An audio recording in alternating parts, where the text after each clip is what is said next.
Hi, Jackie Bailey here, and I have my friend Newman with me today. Newman is man's best friend, and he's my best friend as well.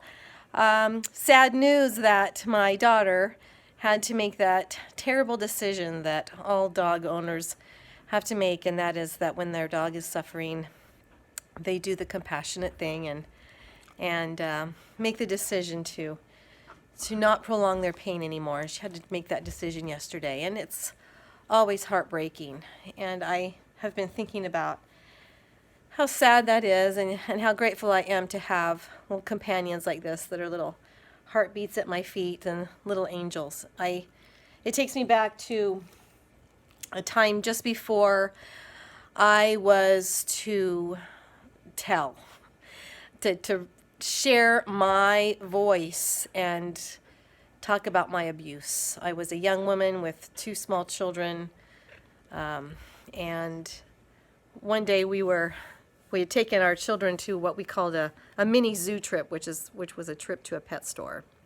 And while there, I saw a dog, a puppy actually, a mixed breed puppy, and there was something about her that I felt that she needed to be mine.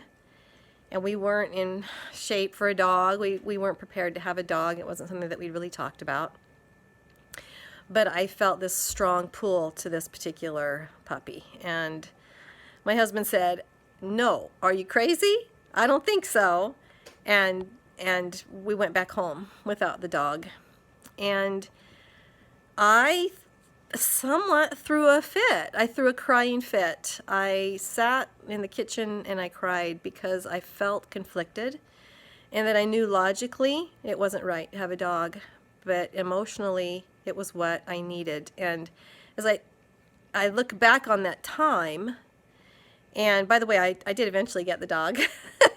My husband went back and bought her for me that day. And so I did get her, and she was such a tremendous, important part of my life. And I think the universe was telling me at that time that because I was about to break my silence, I was about to tell the abuse that had been happening to me, which I had never broken before, I think having a dog with me was exactly what the universe knew I needed. It was important to feel that unconditional love, that companionship, and that protection that dogs are iconically known for.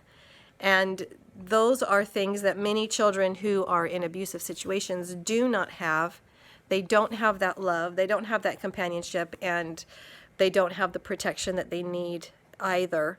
And our campaign, our movement at the Speak Feedly Project is hashtag freedom from silence, because we are doing what we can to help these children who are in situations where they have been told to not tell, or where they don't have anybody to tell, or where they don't have the emotional ability to say what it is that's happening to them, or they just simply have no control because they've been trafficked, or they're enslaved, or they just live in poverty and there's no other choices in their mind. Our mission, our goal is to help them, is to, at the very least, give them a voice, give them a way to say, this is what's happening to me, this is something that I feel sad about, and help them to feel empowered and help them to feel the love that they should feel. I hope that you will continue to think about joining us and help our cause at the Speak Feedly Project, which is speakfeedly.org. So remember this hashtag freedom from silence, and you can make a difference.